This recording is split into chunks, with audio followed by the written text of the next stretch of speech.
Okay, welcome everyone to the Cantaloupe seminar. And today we're very happy to have Yahui Zhang from Johns Hopkins. Yahui did a lot of interesting works in strongly correlated systems, including topics like unconventional superconductors, spin liquids, quantum Hall systems, and also marine materials. Today, Yahui is going to tell us about vortex spin liquid with fractional quantum spin Hall effect in moir Chern bands. Okay. So first I want to thank Chern for inviting me. Yeah, this is my first time to Chicago. It's very exciting. So I will tell you some new story related to a new experiment in moir system. Okay. So the talk is about the moir system. I guess many of you have heard the name.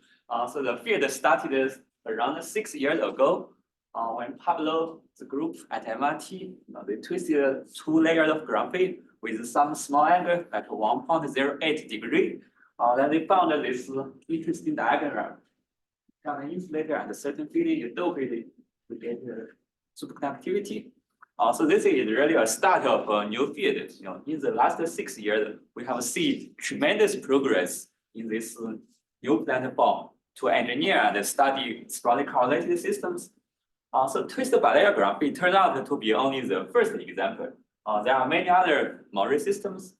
You can twist in other graphene systems, like we will talk about the ABC stack multi-layer graphene, or twisted TMD bilayers. So TMD is another 2D material as similar to graphene. So you can also twist it and explore similar physics as this. Also superconductor is not the only phenomenon. No, basically, in later studies, people can basically reproduce all of the known strongly correlated states in this new platform. And in today's talk, we will focus only on one small branch, the quantum Hall effect. I guess I don't need to introduce quantum Hall effect, right? So it's quantum. I guess people are quite familiar here. You first, you have a strong magnetic field.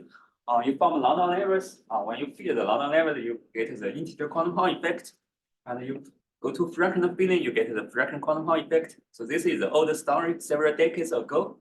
Of course, theoretically, after Haldane work, we know the magnetic field is not essential. What we really need is really a Chern band that can already mimic a London level. So for example, in the famous Haldane model, you can get a Chern band without a magnetic field. You only need time reverse broken. Then you can get a Chern band. When you fill this Chern band completely, you will get an integer quantum Hall effect, but now without any magnetic field. And people use the name quantum anomalous Hall to mean this. When people say quantum anomalous Hall, people just mean integer quantum Hall effect and zero magnetic field. So for historical reason, people thought this was anomalous at that time. Now, of course, we know it's not anomalous, it's understood, but we still use the name anomalous Hall effect. Also, a more exciting effect maybe not the quantum anomalous Hall effect, but the fraction quantum anomalous Hall effect.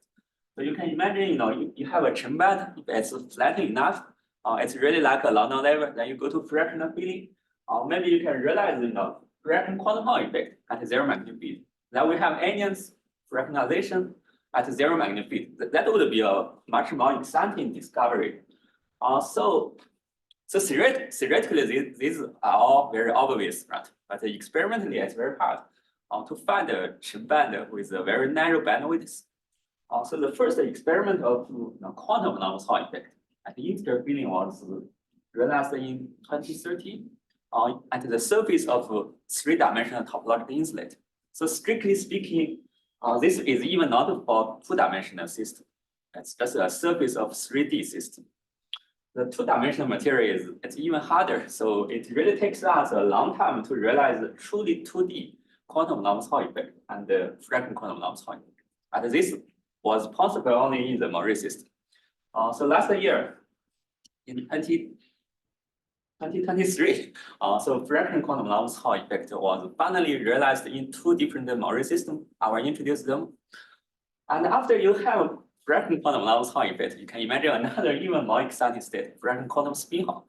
So quantum spin Hall is a simple generalization of quantum anomalous Hall. Right? Basically, you like the Fermi construction, you put two copies of quantum Hall bases, but they are time reversal pair of each other. That will give you a quantum spin Hall. So then there is a generalization of fractional quantum spin Hall.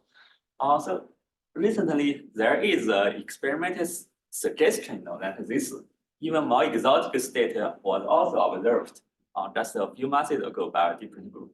So this is going to be the major focus of this talk. So before I go to detail, I just want to give you a brief introduction of moir materials in case you don't know. So what is moir materials? So first, you have two ordinary lattices. So in our case, it's always just a honeycomb lattice, like a graphene. So these two lattices will give you two momentum, right? A lattice is like a plane wave. It has a reciprocal vector as the momentum of this lattice. Then you put these two plane waves together. One has momentum G1, the other one has momentum G2. So you can make them different. It's very simple to make them different. You just rotate them, right? So G1 and G2 will have a slight difference. Or another way is, you make J1 and J2, make these two crystals have a slightly different lattice constant. So their magnitude are different. Anyway, just put the two lattices together with a small momentum difference. Then there is an interference effect. So you will get a new vector, which is their difference. And this new momentum is very small usually. So in our setup, it's usually 1/t times smaller than the original reciprocal vector. That means in real space, this will give you a large superlattice. Okay, so this is called moir superlattice. It's very easy to understand, just the interference of two plane waves. So of course, in condensed matter, in quantum material, we care about the electron. So this superlattice will also influence the electron. So originally, our electron forms a band in this big Brillouin zone, right? So solid black hexagon is the Brillouin zone of honeycomb lattice. So now, when you form this superlattice, you will fold all of your bands into an even smaller Brillouin zone. So there is so momentum is now defined up to this Gm. Okay, so you have this small Brillouin zone. I will call it MBZ, mini Brillouin zone. So originally, all of your low energy electron is here in these two lattices. Like in graphene, you have two Dirac fermions here. In TMD, it's simpler. It's similar. The energy group in these two lattices. So now, because of this moir lattice, you just found a folding. You will find a band in this valley and another band in this valley. And you can see, these two valleys, they are separated by a big momentum transfer. So that means, we really have two separate bands in these two different mini Brillouin zones. So that means this valley degree of freedom now is really like an internal degree of freedom, like a spin. And you have a U1 conservation for this valley. Macroscopically, it's really the large momentum conservation. But in the low energy, it really looks like a spin conservation.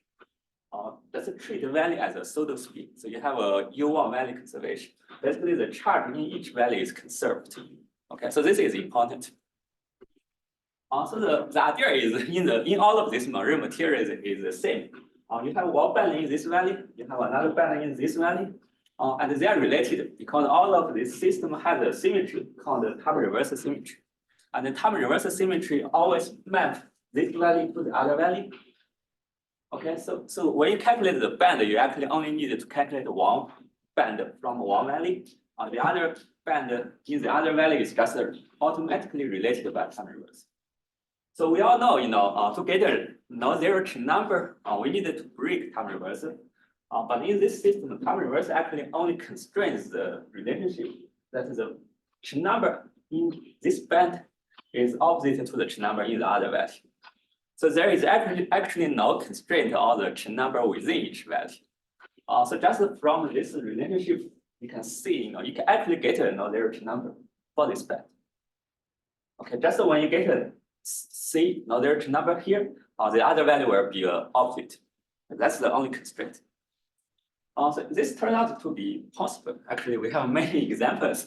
So the first paper was actually written by me. So in 2018. So we realized that in this material called the ABC stacked multi-layer graphene, we can find a narrow Chern band. Now, slightly later, there is another proposal by Fenchen Wu and McDonald for a different material, twisting the TM2 bilayer. So I will not go to details. I will just show you, the universal feature. In all of these materials, you don't care about the details. We always have these two values. So when we say Chern number, we just mean at one of the value, like this small Brenzo, you have a Chern number. The other one has not opposite Chern number. That's what we get. Okay. And this band are usually looking very flat, like the example I'm showing here. So like this band, it's a Chern band and it's very flat. So it's really like a Landau level. The only difference in this system is you need to remember there is a time reversal symmetry. When you have a Landau level like this, there is always a time reversal pair in the other value. That's the new feature of this system. Is this band structure coming from this tries like 8-band calculation? Oh, no, we are doing better. We are doing continuum model with many bands. Yeah. It's like a free electron approximation calculation. It's a very easy calculation. Everyone can do this. It's very easy to get all of these bands. The coupling between the two values. So the coupling between two values, we believe they are negligible. So we just do you know the kind of parametrics? Sorry, maybe you'll talk about this later. But what do you know the parametrics? Like what energy scales suppress these couplings? Oh, it's basically this large momentum transfer. You cannot go from here to here. There is a big momentum. So in the band, the single electron level, I think you can safely ignore it. It's very small. It's just 0. So the only coupling we believe between the two values are the density interaction, Coulomb interaction. So you can really think these two values have separate ion conservation. I think this is a very good approximation. It's almost exact. You can just work with this assumption. So you can promote the value as an internal degree of freedom. Okay. So yeah, please. Could you drive the transitions by like photons? Photon, we never thought about that. Right now we are looking at the static property. Okay. Yeah. That may be the next step. There are already many things to explore, without a photon. So I will not tell you any detail about the band structure. They are very simple to calculate. So our focus is really on the consequence, right? We now put a strong correlation on this flat band. What kind of basis can we get? So there are some obvious gates, right? You can get, quantum Lambda effect and interfering and the fractional quantum Lambda effect and fractional filling. There is one question you can ask is, now we have two values, right? We really have a quantum Hall effect, right? We know they have an opposite number. So each one can give you a Hall connectivity, but when you sum up them, it's 0, right? They cancel because of time reversal symmetry. So it seems naively you cannot get any Hall effect, but this problem can be easily solved just by Coulomb interaction. So starting from our first paper, we realized actually it was realized decades ago. Because of Coulomb interaction, there is something called a Stoner ferromagnetism or quantum Hall ferromagnetism. Basically, you actually, because band is flat, you want to minimize the Coulomb energy. When you do a Hartree fork, you actually want to maximize the negative fork energy, and the consequence is you want to fill one value completely. Let's say we are at total filling 1 or some other filling. You actually want to put all of the electrons in one value and leave the other value completely empty. So this is different from the band theory. This is really a consequence of Coulomb energy, but this really works. So if this happens, you will just have one value, and this value just give you a Chern band, but it's like a Landau level. So now you can imagine, you can just get quantum Lambda effect on all of the quantum Hall bases, because you can only look at this value. Okay, so time reversal symmetry will be spontaneously broken because of Coulomb interaction. So that's our claim, and this really happens. So now there is a possibility you can find a fractional quantum Hall effect by fractional filling this band. This is kind of a broad question. So I mean, most of the examples that we think about are, the physics is basically like this, where since all that the ferromagnetism is doing is driving all the electrons into a single path. Yeah. Are there any situations that you know of where, since the ferromagnetism plays an important role in the formation of aeration? No, in this system, I think. In this system, I know it's in not, this but system, are it's there any not. other? What would be the I mean, necessary? TI surface. You need the ferromagnetism to open a gap. Yes. Yeah. But in this system, I think Chern valley already exists. Yeah, I agree, this is. Yeah, so you just have this valley polarization of ferromagnetism to, just make the other valley empty, so you can focus on one valley. Okay, so this is the outline. So we are talking about mainly the first part. This is the part about the recent experiment on the fractional spin-off into the MoTe tool. So if I have a time, I will talk about the second part about that. Let's focus on the first part. Again, just your claim on the previous slide. Yeah. So this is a statement. So if I look at your energy, it's a statement about V of Q evaluated at the distance between the two valleys versus V of 0, or I mean, this is detailed. So basically, you do a hyperclock, you calculate the energy, you always get partial is positive, and the negative sign is bulk. You want to maximize bulk. This bulk, you have A is the flavor, so you always want the flavor to be the same. It's like the Horner's rule in atomic physics. You want the electron in the same spin, so you can maximize this term. So basically, let me give you the intuitive explanation. Right? You want it to be in the same spin, so in the spatially it will be anti-symmetric, so you can reduce Coulomb. That's the idea. Yeah. That's very simple, and it really works. So it works in the sense that you've checked against numerics, or yeah, and the experiment, I think it confirmed it. So it does not necessarily work at every parameter, but in a large parameter, this is the ground state. Yeah, so we were talking about fractional quantum spin-off effect in twisted MoTe.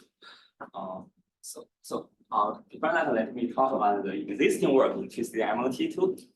So this is really a new experiment. So in last year, it was first done by Xiaodongxu's group in University of Washington. And later there is some following up reproduction of the same discovery by Conner group, Kifamak and Jieshan. So the sample is very simple. So you put two MoTe2 layers here. So MoTe2 is kind of a honeycomb lattice similar to graphene. But now this AB sublattice, they are not carbon atoms, they are MO atom and TE atom. As a result, there is a large gap. You don't have Dirac curve, you really have a large gap as an insulator for MoTe2. So here we really care about the valence band of this MoTe2. Now you put two such layers together, and you rotate one layer relative to the other layer. So this is similar to twisted bilayer graphene. So there is a parameter called the twist angle. That's something you can control in the experiment. And for this first experiment, they are using twist angle equal to 3.7. It doesn't matter for this talk, okay? So what I can tell you is, after you do the band structure calculation, you kind of find a Hopkins model, basically. You will find a superlattice, and this superlattice is something look like this. It is a honeycomb lattice. You have two sublattices. These two sublattices are kind of in the two layers, respectively. So this is the experiment data. So they put two voltages in this sample, so they can control the top voltage or the bottom voltage. So this gives you two parameters in this phase diagram. One is you tuning the total filling, total number of electrons. The other one is basically the displacement field. That is really the electric field in the z direction. So for our case, we will focus on d equal to 0. This line current gives us a Chern band. So this line current gives us a Chern, basically some kind of Hopkins model. So now you look at this. This is Rxy. Along this line current, you can see Rxy is no 0 for most of the region. Of course, at filling equal to 1, you find the quantum Lamson effect. What is really striking here is the filling 2/3 and the filling 3/5. like filling over 2/3, you find Ix actually goes to 0. And the Ixy actually goes to a quantized value, 3/2. That means sigma xy is equal to 2/3 e squared over h.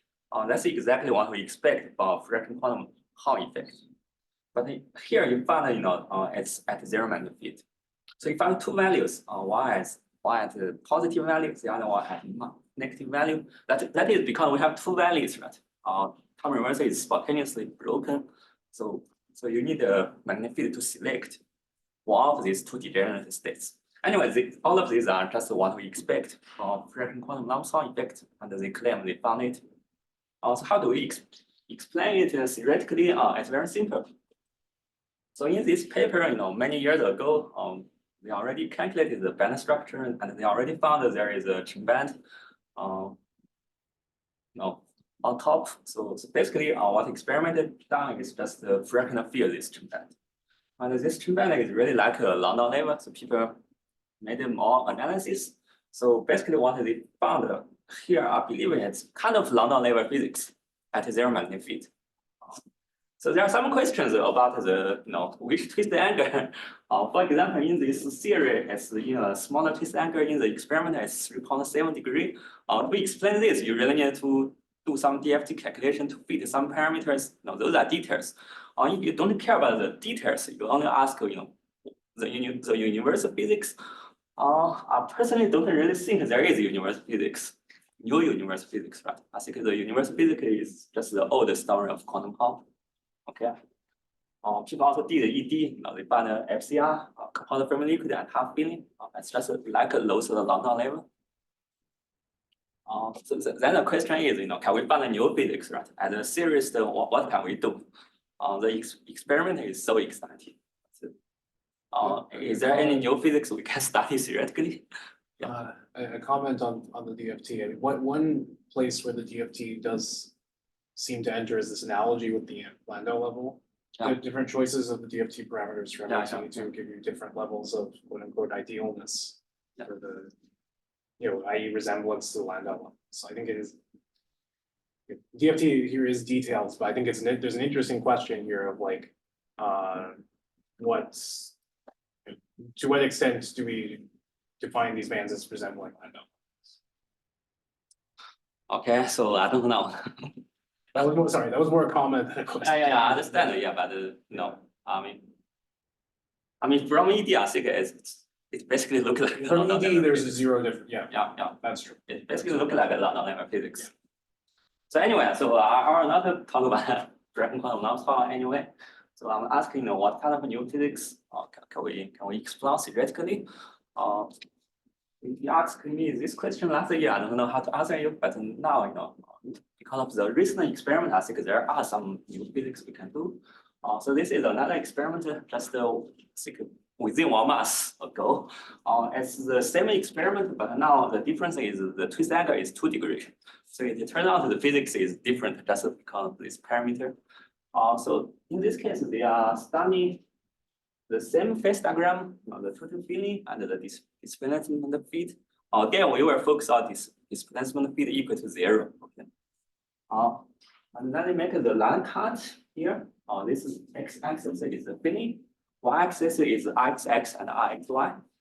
So in this case, they are looking at the filling even larger than 1. So first, they confirm the filling equal to 1 is just the integer quantum Hall effect. You can see, this xy gives you a large value, h over e squared. And the x-axis is 0. That is quantum Hall effect. But when you further increase the filling, xy really goes down, and then it fluctuates around 0. So basically, when filling goes to 2, 3, 4, and 6, it does not look like a quantum Hall effect. The xy is so small. But you look at the 4-terminal resistance, you find it's very small. You find some deep, and this integer filling like 1, 2, 3, 4, and 6. So at this integer filling, you usually expect insulator, right? That's band insulator.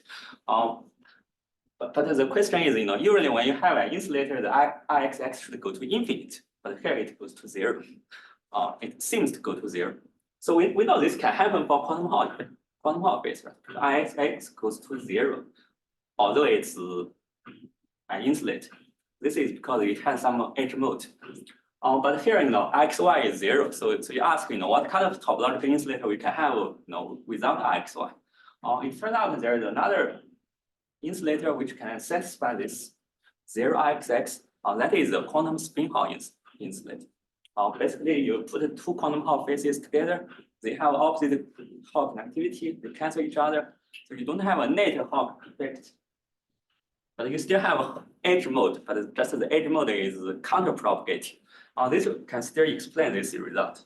You expect 0 resistance in 4-terminal measurement, but then you do the 2-terminal measurement. I will not explain the details. The 2-terminal measurement is basically measure the edge conductance. Then you found feeling 1 is conductance is 1, feeling 2 is 2, 3 is 3, 4 is 4, 6 is 6. So what does that means is feeling 1 we already know as quantum anomalous Hall insulator. Feeling 2, 4, and 6. Right? Interpretation is you have two edge, and each edge contributes conductance 1, 2, and 3. This is exactly what you expect for quantum spin Hall insulator. Okay. But then there is really a surprise is at this 3. So the 3 you also found something. And the feeling 3 you also found this conductance is 3 when you sum over two edges. But then you look at one edge, this implies the edge conductance is 3 over 2. Okay. So first, for quantum spin Hall insulator, as a band insulator, you only expect it for even filling, right? So you need to fill even number of bands. And also you don't expect a half value. So this really is a suggestion. This may be a fractional quantum spin Hall effect. So this is something we wanted to explain. The 2-terminal edge transport is still measuring charge channel, right? Yeah, everything here is measured charge transport. Not spin. It's not a spin. It's just a charge. Yeah. So the interpretation is you have a helical edge mode like this, and when you do the conductance measurement, you are drawing current like this, so you can flow with this edge and with this edge. Okay. So the total conductance is 3. That means this edge gives you a conductance 1 over 2. Okay. So 1 over 2 is strange. You cannot explain it with just the non-interacting electron. So this is really a signature of a fractional phase. So how do we explain this? So first, the feeling is that n equal to 3, and we already know, we have this Chern band at each valley, and we have 2 valleys with opposite Chern number. Because the net Hall effective is 0, so you expect this state does not break time reverse symmetry. So the obvious feeling is you fill the lowest 2 bands completely, and for the next band you just fill it half filling for each valley. So the first 2 will give you a conductance 1. You can ignore it. So this just means for this half filling of this top C equal to 1, C equal to minus 1 band, you get a half quantum spin Hall effect. Okay. So there is a very simple way to get a fractional quantum spin Hall effect. Right? You basically put 2 copies of fractional quantum Hall state, just the time reversal pair. So for example, at half filling, we know there is a gapped fractional quantum Hall state called a Moiré-Fanfani phase. So you put a Fanfani phase in one valley, the other valley is just its conjugate. You put them together, you can explain this result, basically. But I think there is, I'm personally not, this is the interpretation the experimentalists had in their paper, but I'm not satisfied for the following reasons. First, I think, they don't find any signatures at any other filling, like 2/3 plus 2/3. Now you can see this signature is really unique to the integer filling in this diagram. But in this decoupling picture, you will naively think 2/3 plus 2/3 is even more stable, right? Because abelian phase is usually more stable than this gapped Moiré state. So you're using on the second plot, you don't see it's a bit less visible on the if you go back. Yeah. I guess you're really using RXX, the 4-terminal RXX to decide which are the robust phases? Is there a reason for that? Yeah, so for this fractional quantum spin Hall, x-axis needs to go to 0. So you can see it happen only at the interfacing. Okay, But 2, 3, the 4. plateaus. Yeah, Plateau is here. Plateau is not that strong. yeah. So okay. Yeah, so If you just had that plot, I guess maybe you wouldn't have said either. Clearly, isn't another. Right. yeah, maybe I'm just saying, this it's strongest at the integer field. Yeah. But in the decoupling picture, you actually expect a 2/3 plus 2/3 maybe better. I mean, it's just an argument. It's not a rigorous calculation or something. I just feel this decoupling picture is weird. Another reason is I don't believe the decoupling picture is stable, because in the decoupling picture, you assume these two values are just decoupled. But in reality, they have a strong Coulomb interaction, and the inter-valley Coulomb interaction is the same as the intra-valley Coulomb interaction.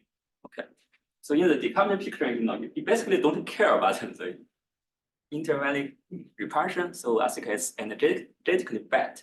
Okay, so for these reasons, I'm very suspicious about this simple scenario, this decoupled interpretation of fractional quantum spin Hall. But if you look at the literature, when people talk about fractional quantum spin Hall, the decoupling picture is the only kind of construction I found. So now I really ask the following question, is there any other possibility for fractional quantum spin Hall effect beyond the decoupling picture? And I want this to be unique to 1/2 plus 1/2 billion for this experiment. And I want a state with some no trivial inter-valley correlations, so I can reduce the Coulomb interaction. Of course, I need to reproduce the half conductance or half quantum spin Hall. Okay, so this is the state I'm looking for, and I didn't find it in the literature, so that means I need to propose it by myself. So this is what I did in these two papers. So the problem we are looking at is really 1/2 billion of one Chern band and 1/2 billion in the other Chern band with opposite Chern number. So you can make an analog to this famous problem. There is a famous problem called the quantum bilayer. You put 2 layers, each has a Landau level with the same Chern number, basically C equal to 1, C equal to 1. So I have a question. You convinced us earlier that only one band should be filled. So for this state, somehow both bands are fit from the experiment. So I don't know how to explain it, but it happened. But this they know. This is very far away in the phase diagram. This is near nu equals 3. The previous case was near nu equals 4. So is it obvious why your argument should have broken down in this? I almost believe it. I don't know how it breaks down, but it breaks down. My feeling is it's because of bandwidth. Bandwidth may not be that small. Yeah. It's not like Landau levels where say it's like go to higher Landau levels, they kind of look more or less the same. Here, these band structures you get rather complicated. I think it's because of the kinetic energy. Because if you look at the Coulomb energy, you still want to polarize it. Yeah. So I think the kinetic energy somehow wants to make it balanced. But anyway, from the experiment, it happens. So now, here the question I'm asking is, what is this state? So I just assume they are balanced. So now we are looking at half billion. So the first problem is that the problem we are just half billion of 2 Chern band with the same Chern number. This problem has been solved a long time ago. Basically because of Coulomb interaction. The ground state is some base called exciton condensation. It's easy to understand, right? It's half empty, so you always want the field state to be on top of the empty state. So you can reduce the Coulomb energy. It's very simple. So basically the electron in this layer and the hole in the other layer are bound together. Okay. So in the old problem, you have the same Chern number, it's like you have the same magnetic field. So the electron and hole, they don't feel any electric field because electron and hole are neutral. They don't have any electric field, so they just condense. Okay, so the ground state of this problem is very easy to understand. That's exciton condensation phase.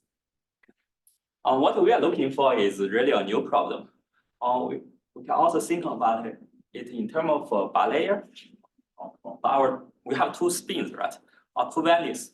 They have an opposite Chern number. You can think of them as a bilayer problem. Each spin is a layer, but now the 2 layers have opposite magnetic field. That's really the new feature. So let's say this layer feels magnetic field is going up. For the other layer, the magnetic field is going down. So that's our problem. So now we add a strong Coulomb, right? You still expect the exciton formation, right? Electron and hole still want to bound together because of the Coulomb energy. But now the interesting thing is it cannot condense because the electron hole actually feels a net flux because they have opposite magnetic field and opposite charge. So this exciton actually feels an effective flux. So both other effective flux it cannot easily condense. Okay, so there is an obstruction of the exciton condensation phase. So we are still expecting some phase of exciton, but it is not a trivial superfluid. At some C errors, you have a lot of flux. So you can imagine there are a lot of vortices of this exciton. So I'm looking basically for a different phase which can happen with the flux. So one simple expectation maybe some vortex liquid excitons because you have so many flux. So what does this mean? I will tell you and I will show you a construction. Before our construction, let me first review how do we get the exciton condensation in the familiar problem. So first let's look at this problem. This is the familiar problem. So we know it's exciton condensation, but it turns out there is a more exotic way to reach this simple answer.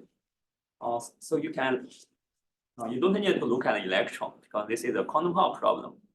You probably heard, in quantum Hall, we really should look at the composite fermions because you can bound two flux to electron and make it a composite fermion. This is especially natural because now we are feeling half plus half. First, you imagine these two layers are decoupled. So just you have two decoupled half field along the level. So it's just two decoupled composite Fermi liquids. So let's start from here. So we have two decoupled composite Fermi liquids. So the action I'm writing down here is just the standard HAR action happily read the series of composite Fermi liquid. So we have two layers. So I will call these two layers as plus and minus. So you just have two copies. So the first line is just two copies of Fermi surface. Then you have this Chern term, right? You have a small a, that is the internal gauge field. The big A is the probing field. It corresponds to the global symmetry. You have this self-Chern term, the neutral Chern term, and the background term just the Hopkins activity. Any question on this? Okay. Okay, so we can do some redefinition. We can introduce linear combination AC equal to A plus minus A minus AS equal to A plus minus A minus. So their charge is not the charge under this big AC is just the physical charge, and the charge under this big AS is just the spin SZ. Okay. It's just the difference of the charge in the two layers. You can also do a recombination of the internal gauge field. Okay, it's just for convenience. Then you can write down the neutral Chern term as this SADSA and ASDIS. So what does this mean? In the composite Fermi liquid, we know the charge is actually carried by flux. So this neutral Chern term just tells us the physical charge is carried by the flux of AC. And the spin charge, basically spin SZ is carried by the flux of AS. So now you add the interlayer repulsion. Right? Remember, this phase is only stable in the decoupling limit. Now you add the interlayer repulsion, you can imagine you want to suppress the simultaneous occupation of the two layers. And this process is carried by the flux DAC, right? Because DAC really creates charge in the two layers simultaneously. And you want to suppress this. So how do we suppress AC? We want to gap out the AC. So how do we gap out AC? It's very simple. You just introduce the pair of compound fermions. So F plus, F minus, equal to 0. Interlayer pair of the two Fermi surfaces. So this will gap out all of the Fermi surfaces. It will also Higgs the AC. So this term Higgs the AC. So once you introduce this pair term, you will gap out the small AC. And as a result, you gap out the charge. So you will open a charge gap. Okay. Plus and minus are your two layers, you said? Sorry? Plus and minus are your two Yeah, plus and minus are my two layers, and that's AC and AS just a linear combination. So basically, I want to gap out the DAC because it carries the charge in the two layers simultaneously. So I want to get rid of this fluctuation. The way to do that is introduce this parameter. Okay, and this parameter will also gap out the Fermi surface. That's the superconductor. So you kind of assume it condenses. Yeah, I'll assume there is an instability like this.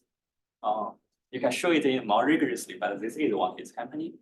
After that, AC is Higgs, right? Okay, forget it. From Fermi surface is gapped, you can also forget it. So basically, in the end, you only get S. This is what is left, and the action is something like this. Okay, and you look at this. What is this? This is a superfluid action.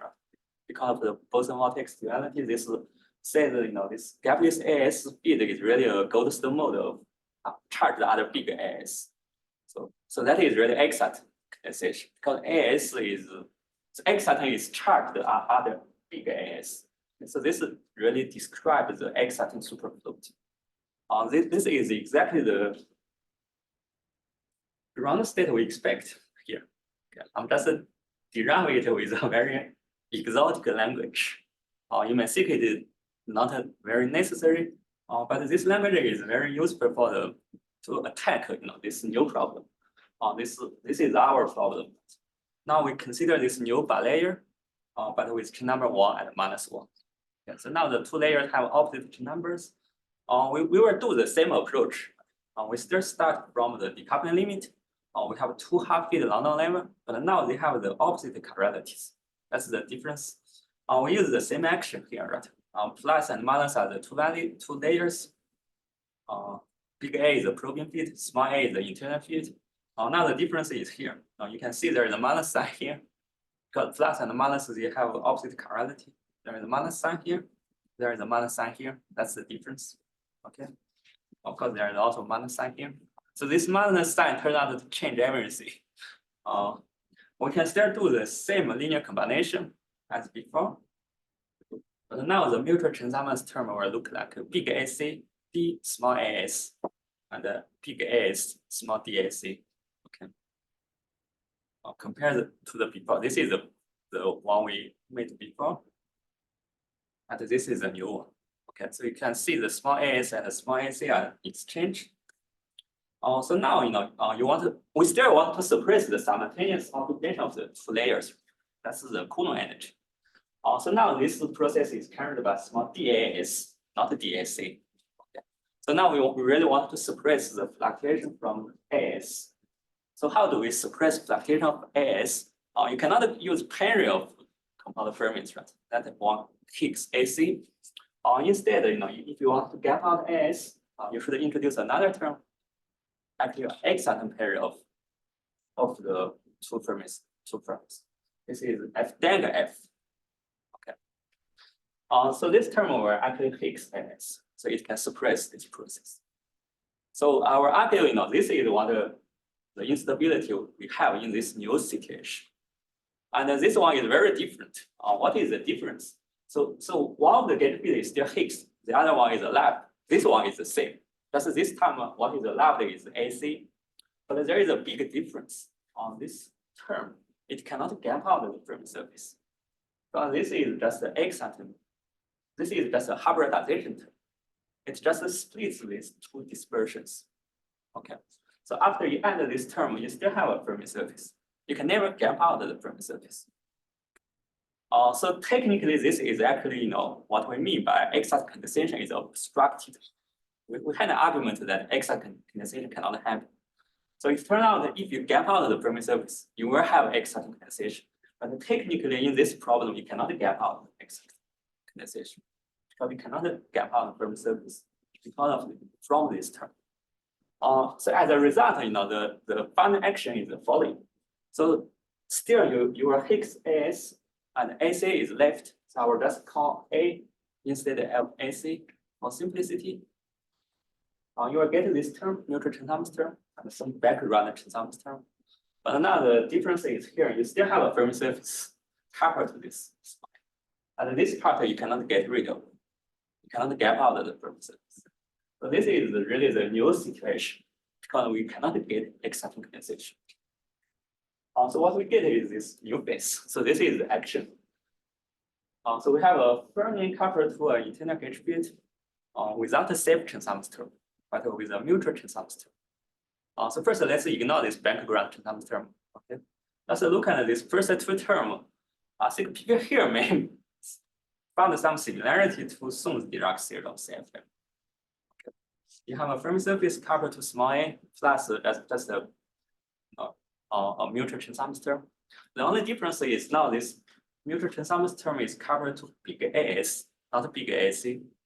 This is because you should interpret this state as a composite Fermi liquid of excitons.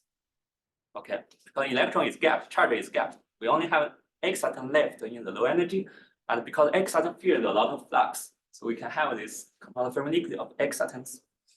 And there is another interesting fact of exciton is we actually have an exact particle Hall symmetry. Okay, because we have time reverse symmetry. Does it mean to call this a composite Fermi liquid of excitons, the excitons or bosons? Boson can be in a composite Fermi liquid phase. What do you mean? I mean, it's not, the bosons are not, the excitons themselves are not 3+1. Yeah, but this Sorry, action sorry. is just a composite Fermi liquid action, right? You look at the If this is a composite, I'm just saying the degrees of freedom are not excitons. it is excitons. I believe I'm correct because in the monopole of this A carries charge at the big S, that is exactly exciton. So the flux carries exciton density. Yeah, okay, you're saying, you think about DA, then sure. F is not an exciton, that's my. I mean, composite Fermi liquid, composite Fermi is also not an electron. You know, so F is the vortex of exciton condensation. Similar to Song's theory, you need to go to the dual picture.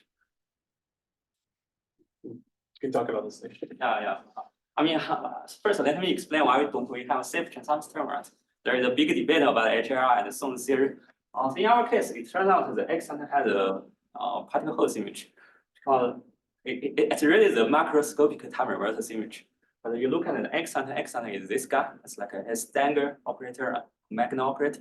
You look at how time reverse acts. Time reverse actually will flip its density. Exciton will go to its antiparticle under time reverse. So basically, you look at the exciton actually has an exact particle Hall symmetry. Okay. And we need to implement this particle Hall symmetry in our low energy theory, and you will get rid of the self-transformance term.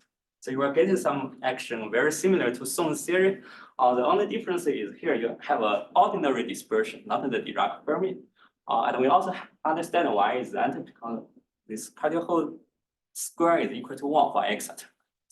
So for half-field London level, I think particle Hall square is equal to -1, so you need to use Dirac Fermi, but here it's square is equal to 1. So the ordinary dispersion is enough.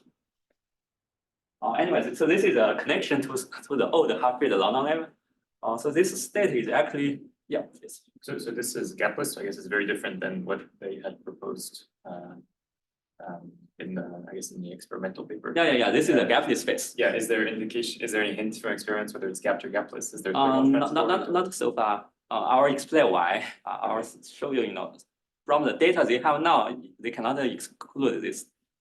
So both their interpretation and this one are all consistent with their experiment. Is there thermal transport? No, it's too hard. Yeah, so the point is because this is really a gapless space for exciton, composite Fermi liquid for exciton. So is it correct to say that any descendant state of the conjugate composite Fermi liquid that doesn't break time reversal will give you the is essentially a result that's consistent with the experiment? not necessarily. It depends on your construction. I don't know. You can get a superconductor from conjugated composite Fermi liquid. Oh, that's true. The superconductor will, yeah. Yeah, the experiment is definitely not a superconductor. It's not, yeah, you can, Yeah, my feeling is the current guess you would have- experiment is quite limited as the data is not good, so let's not talk about the Yeah. experiment. I guess that's- you also have to, you observe both the time reversal and the charge you. Yeah. Let's just talk about the property of this space. I think we need future experiments to really distinguish this one and the trivial decoupled. So what? Another question. So you said the kind of naive argument of decoupling was unstable. Yeah, but, because you but, need to add a Coulomb, right? yeah, but now There's if I nothing have to reduce Coulomb. If I have two gapped phases and I put them together, I would imagine that there's some, because. Oh, yeah, they're there are gapped. some regions they are safe, but the point is the inter-valley repulsion is the same as the intra-valley repulsion. Okay, Yeah, so it's a kind of resistance. game of numbers. You're saying there is a region of stability, but Yeah, you yeah, don't expect it to definitely. be outside Yeah, of that. yeah, in the- Yeah, that's my feeling, yeah. I think this one is better because this one really suppresses the double occupancy of the two valleys. So it really can reduce the cooling interaction. So what is the property of this phase? First, there is a charge gap, so it's insulating, but it's gapless. It's gapless because the exciton is gapless. So what is exciton? Exciton is really a magnet in this state, right? So as a result, I will call it a vortex spin liquid. It's a spin liquid, or vortex liquid of exciton, or composite Fermi liquid of exciton. So similar to the familiar composite Fermi liquid, so there are two different excitations. The first excitation is carried by the flux or monopole. In this case, it corresponds to a spin flip or exciton. There's another degree of freedom. In this case, there is a neutral Fermi surface.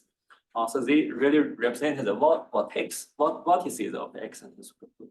Similar to Song's theory, this is working in dual picture. Okay. So F is really a vortex. This dA carries charge. The monopole carries the charge of exciton. F is a vortex. So as a vortex liquid of exciton. So this is just from the first two terms. Then you have the third term. The third term really gives us the half quantum spin Hall effect. That's the one we are looking for. So if you look at the back, I think the spin susceptibility is finite. Sorry, just one more question. So and there's no BCS instability of the. I mean, it's not an instability, right? You can have that term, but it's not instability. This is similar to composite Fermi liquid. Because that would potentially give you back the other gaps theory, right? No, this is a different. The gauge fluctuations are repulsive, so you flow to a finite BCS. Okay, but I guess. Also, you add a pairing on top of this, it's different from the decoupled phase. It will give you a new Even phase. if you Higgs, you're saying even if you Higgs little a. Yeah, you will would not get a get- new phase. I think. Why? So is there an anomaly that the naive thing does? I mean, even in the decoupled phase, you have two, P plus RP pair, P minus RP pair. Here you only have one Fermi surface, you only have one copy of P plus RP. That's the naive. Also, when you do a pair P plus RP, it actually breaks time reverse symmetry. But the decoupled picture is time reverse invariant. It's definitely a different phase. This one is, you just add a pairing. I think the topological order is equivalent to just the Buffet state, because there's only one copy of pairing. I see. So even that phase could be interesting. It could be interesting. Yeah. I don't think it's exactly equivalent to Fourier, the abelian sector is probably. Yeah, abelian sector is different. I'm just saying this no abelian part. Not a difference. I mean, abelian part, of course, we know this is quantum spin Hall effect, Yes, not yes. Hall effect. Okay. It's different from the earlier proposals for fractional. It's very different. Yeah. Yeah, the early You proposals can are all compare and very say it's trivial. different.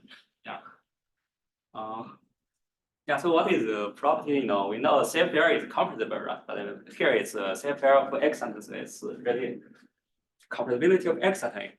That is the spin susceptibility is finite. You can calculate it. This is the oldest result.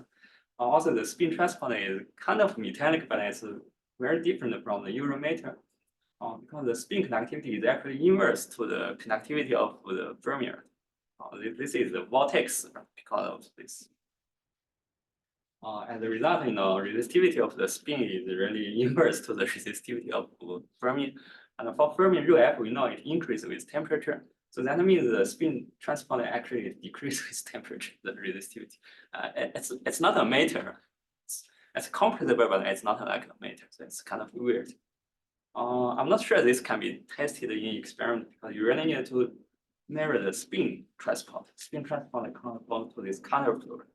Full spin needs to flow in different direction. I'm not sure this can be done. So This bilayer. no, this is just a contour, right? Just put No, the it's not spin up and spin down in 2 layers, but in reality, it's just Okay. 1 layer. Yeah, so it's very different. It's very difficult to do the spin transport. You need to do like an optical measure. I don't know how to do that. I mean, Wait, that's zero wave vector, but maybe finite wave vector probes, like, electron loss or, because I guess if you have a probe that is at the wave vector of, that connects, yeah, maybe that connects the two valleys, would that be a probe that directly measures spin transport?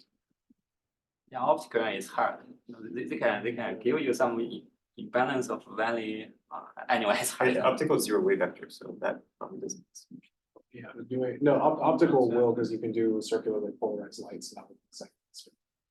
But Yeah, anyway, so let's look at what they can measure maybe. it's still hard. So anyway, currently I believe what they can measure is really just the charge transport. And in the back, this is really insulated, so they can not measure anything in the back. So all of these interesting things they cannot measure, unfortunately. Sorry, in your theory, it's not insulated. Hmm? The bulk is not, oh, you're saying charge Oh, it is insulated. insulated. It's quite insulated.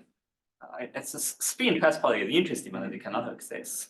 Okay, so they can only access charge transport, so we can only look at the edge mode. Okay, so because of the background transform from this one, so we know there is a half quantum spin Hall effect. Okay, so this actually has an implication that there must be helical edge mode. How do you see that? You just use the old Lofty argument, thread put it all anomalous, thread flux of big S. Then because of this term, there should be a transport of physical charge from inner edge to the outer edge. But now the back has a charge gap. Right? So how do you transport the charge? The only way you can transport the charge is on the edge has gapless charge mode. So that's all the story. So I think just from this term we can say, without any calculation, we can say that in the edge, the charge must be gapless because the back has a cut gap for the charge, but at the edge, the gap must close. And because of we have a time reverse symmetry, we know it must be helical edge mode. It cannot be chiral edge. Okay, so our claim, this phase will have a helical charge edge mode coexisting with gapless spin excitation in the back. But that charge mode is gappable. I don't think it's gappable without breaking the symmetry. You need to break the Spontaneously. conservation. If you imagine your theory got Higgs, there you would No, still. it's not a Higgs. You need to break SZ conservation. Like you apply No, so the spin guy, I agree, is ungappable, but the charge mode is No, I don't also know. ungappable. If you have this symmetry, these two symmetry, you cannot gap up. The charge conservation and the SZ conservation. Yeah, but SC, there's an anomaly that protects the gaplessness of the edge mode. The charge, There isn't. There's also an anomaly, right? Well, From the theorem. you're saying if you have exact valley Yeah. symmetry. So we're also trying to, this is just the argument, we are also trying to run down edge theory. So I'm not sure this is rigorous. So we are just trying to derive the edge theory. So I found the slave boson theory is convenient. So I'm writing electron as a slave boson and a fermion. So now I put the slave boson in the Lofting state, two copy of Lofting state. So separate them in the, so this is how you can derive the HR action. And the boson part, I will introduce alpha, another gauge bit. This is the standard action for the Lofting state. Lofting and its conjugate partner. And F is just in the Fermi surface state. So naively, from this action, you can integrate alpha, then you will get all of those transformance term for A. That's the action we used before. There is another naive way. I can do a redefinition of alpha like this. So I can get rid of the coupling between A and alpha. Okay. After that, I get this action. So it's basically an HR action plus a decoupled part.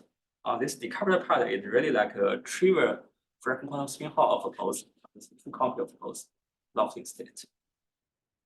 Of course, from the first part, we can get this vortex spin liquid. But in the end, I think the action is vortex spin liquid action plus this the other part from the both bosonic Lofting state. So the second part, in the back, it's gapped, right? In the back, if you stay at zero energy, you can just ignore this second action. But we know this action will have some consequence around the edge, right? Because it's alpha, you can run it as a partial mu phi, and this power contribute to H mode. So this is the action. This is a helical H mode from the two copy of bosonic Lawson state. Now you have two mode. One is written. One is for spin down, and the other one is for spin up. Okay. So this is my H series. Basically, I have this helical H mode, and I have a gapless buck. And this helical H mode will carry both charge and spin. So my claim is, if you look at only the H, you cannot gap out them, because all of the constant term will break either charge or SD conservation. So within the H, there is no backscattering term you can run down. I'm worried about H buck coupling because buck is gapless, right? So you can imagine I can do the backscattering. The backscattering will give us a spin flip, but I can make the spin flip go to the buck because buck is gapless. So one kind of term I can run down is I can first do a backscattering on the H and then add a monopole operator in the buck. So this term is allowed. So my argument or my conjecture is this term is irrelevant because monopole in this space is actually suppressed. It has infinite scaling dimension because of the Fermi surface. So our assume is the scaling dimension is also very large around the edge. So I'll just ignore this term. So this is a conjecture. So if the conjecture is, so there are other terms that we need to worry. But my conjecture now is, this helical edge mode may just decouple from the gapless buck. Okay. So if this is true, that means, if you are doing charge transport, you cannot get access to the buck. So what you see is really this action. Just like the trivial fractional quantum spin Hall effect. Okay, so this can explain the experiment. So basically, just from this conductance measurement, you cannot distinguish it from the usual fractional quantum spin Hall.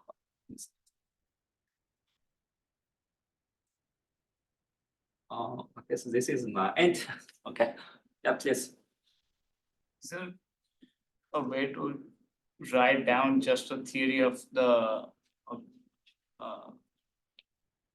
just the spins? Spins? I don't understand this question. Like, can you integrate out the U1 charge stuff? So you want to say whether we can realize this space in a pure spin model? Yeah. Maybe I'm not sure, but I don't think you can get rid of this term, right? So you always have this gapless charge mode. I just don't know how to get rid of it. Yeah. So it's not just a spin phase. I think charge and spin, they have this mutual Chern term. It's some mutual anomaly. Are there mixed Maybe one probes? way of phrasing the question is if you can get helical edge modes like this in a chiral spin. I think the answer is probably yes. I don't know how to do that.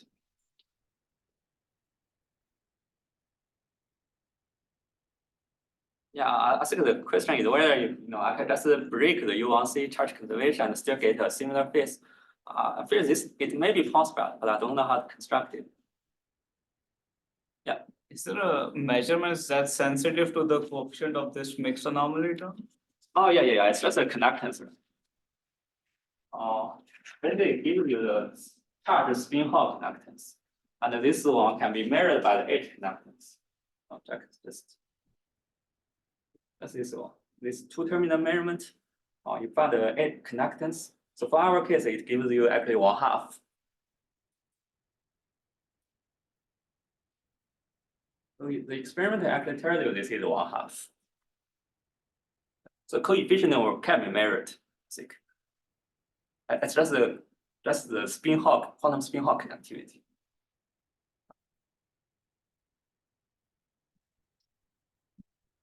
Okay. Anyway, let me just summary. Yeah. So basically, so I propose a kind of a new theory for the fractional quantum spin Hall. It's different from the usual literature. It's really a gapless phase. It's a composite Fermi of excitons. But I argue, at the edge, the helical edge mode is kind of similar to the old trivial decoupled phase. Okay. So I think this state is interesting because it's really beyond the decoupling picture. The decoupling picture is really so trivial. So if this is really the physics, I think that's interesting. Just in the future experiments to really check this, we need some other measurement. We cannot just measure charge. I think the simplest measurement is you should measure spin susceptibility and confirm the spin gap is there. Because in the usual decoupled phase, the charge gap and the spin gap must be the same.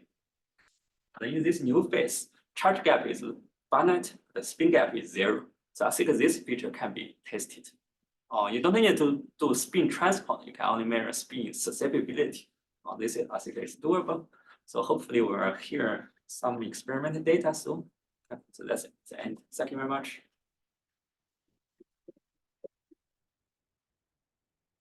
Question. So just to understand, you said the edge descriptions are the same for. Yeah, it's basically the same. Good, okay. So then I think if you do gap your theory, probably you get this, it's the same state, right? Gap out the which Let's say you gap out so you have a gapless bulk. But let's say, there's ECS type instability or something that kind of fully gaps out your bulk. Then you'll have the same anomaly, right? You'll have the same ACDAS as the naive picture, as the decoupling picture. No, decoupling picture is not like this. Decoupling picture is like you have a pairing within each layer. But they have the same boundary description. So they have the same anomaly. No, just the mutual consumption term is the same, but The whole boundary corresponds in 20. There's many different. Is there an anomaly that distinguishes the two? Just like, are they in a different phase or there must be the different phases. Okay, so which anomaly? I think it's not an anomaly. Yeah. I think so. This mutual consumption term is the same. You cannot use this one. Yeah. You talk about the topological order, maybe current central charge. I think I know how to answer this. So to get rid of this Fermi surface, you need to do a P plus RP pair. It's spinless. When you do a P plus RP pair, there is a gapless Majorana mode. So the whole phase will actually break time reversal symmetry. So this whole phase will actually have a net current central charge. In the decoupled phase, the usual FQSH as time reversal invariant, current central charge is 0. I see. So whereas you have, so your kappa Hall would be different. For your state, if it gets gapped versus the. This one, if you get gap out it with P plus RP, I think there is a 1/2 current central charge. Actually, the decoupled state, because you have the counterpropagating Majoranas, as long as you preserve the spin symmetry, you can gap those out. So it's actually the same edge content as gapless theory. Yeah, so Majorana in that case may not be stable. Yeah, it won't be stable. No, because it's counter-propagating, you can always gap out it trivially. Yeah, anyway, I think this is a new state. I'm just curious whether it's really the state they are discovering. Questions? You go to the boundary block coupling. So why only consider although you add theory, the monopoles in the backspin? Yeah, but why only consider this type of? There's a second term I didn't write down. Yeah, I mean, the argument for this term is a bit counterintuitive. Like, for example, the monopole is irrelevant because of the Fermi surface in the bulk. But because of the Fermi surface in the bulk, I would imagine like there would be more possibility like the boundary can hybridize with the bulk because we have so many knowledge degrees of freedom in the bulk. No, but they are neutral. You cannot cover charge mode. So as long as you involve the two chiral modes, you could construct say the like U1C on the boundary and then another U1C, the density neutral coupling. Density in the gap density operator is there is no density operator. There is a SZ coupling. Yeah, SZ, for example, SZ. Yeah. Consider this. I had another argument that's irrelevant. It's irrelevant again. No, it's just an argument. It may not be rigorous. It might be. Yeah, I haven't done any rigorous calculations. I'm waiting for Hart to do that. And tell me the answer. This is just a conjecture. That's my feeling. I don't know how to do the diagram calculations.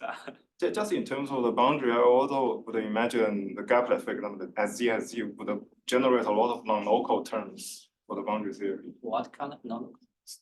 This is something like normally happening in boundary critical problems, like you have gapless bulk and you consider the correlations of the operator, the boundary operator on the boundaries, and because of that the existing coupling to the bulk, it may effectively generate some.